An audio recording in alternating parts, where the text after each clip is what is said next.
TV रख के पास पागल हुई सास। आजकल वर्मा जी की पत्नी देवकी जी केबल पर रियलिटी शोज देख देख कर बहुत कुछ सीख रही हैं। जैसे आज तो वो सुबह सुबह बेसुरे आलाप ले रही हैं। सारे गामा माँ जी, सारे गामा पाधा नीसा होता है। अरे वो तो सब गाते हैं, ये मेरा स्टाइल है। आवाज तो कम कर लीजिए माँ जी, पर्दे फट जाएंगे कान के। ये कहो कि पर्दों में आग लग जाएगी। देखना, मेरी आवाज सुन के जज आग लगा देगी, आग लगा देगी, तू तो आग लगा देगी, ऐसा बोलेंगे। सरिता वहां से परेशान होकर चली जाती है और सास रियाज जारी रखती है। सारे गाओ, सारे नाचो।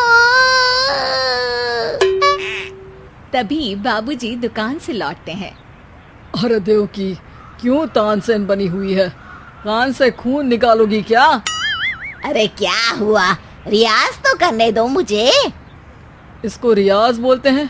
ऐसा लग रहा है जैसे घोड़े हिना रहा है।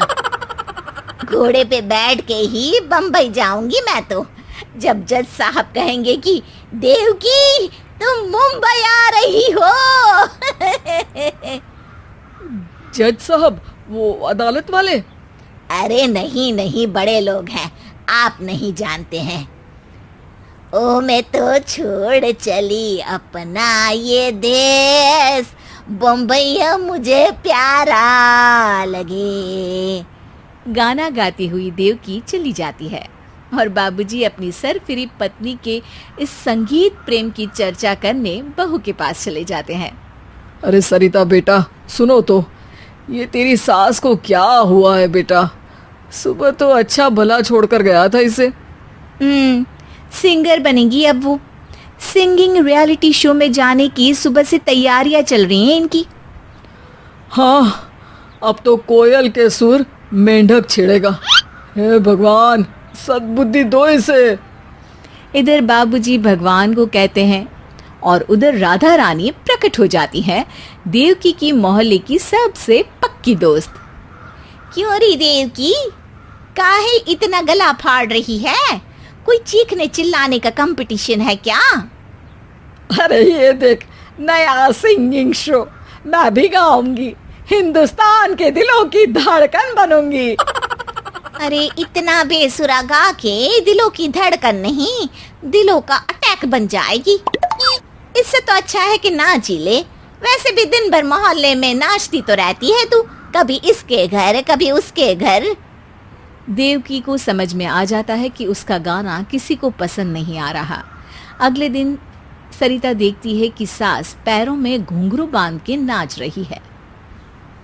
अरे माँ जी, क्या मंजुलिका बनी हुई है आज आप? अरे नाचने दे बहू, जब तक है जान जाने जहां मैं नाचूंगी। अरे माँ जी, अभी जान निकल जाएगी इतनी जोर से नाचेंगी तो। अरे अरे, क्या कर रही हो? अरे दिख नहीं रहा, डांस कर रही हूँ। अरे जैसी तुम्हारी हरकत है, तुमको तो नागिन डांस करना चाहिए। वो भी करूंगी, भांगड़ा भी करूंगी। देखना, जज मुझे देख के स्टैंडिंग ओवेशन देंगे। हाँ, स्टैंडिंग ओवेशन तो देंगे ही, ताकि खड़े होकर वहां से भाग सके तुम्हारा डांस देखकर। अरे कुछ ढंग की चीज करो, ये रोज क्या नया शुरू कर देती हो? सास को लगता है कि उसका डांस का सीन भी बिगड़ गया। अब वो टीवी देख के कोई और कलाकारी ढूंढने लगती है। तभी उसे टीवी पर खतरों के खतरनाक खिलाड़ी शो दिखता है, जिसमें लोग अलग अलग स्टंट करते हैं। बस देवकी को नया काम मिल जाता है। अगले दिन सुबह देवकी डंबल लेकर कसरत करने लगती है। माँ जी, ये क्या कर रहे हैं आप? अरे खली जैसे बनकर खलबली मचा दूंगी। कल मैंने खतरों के खतरनाक खिलाड़ी देखा और सोच लिया कि मुझे वही जाना है। हाँ बस।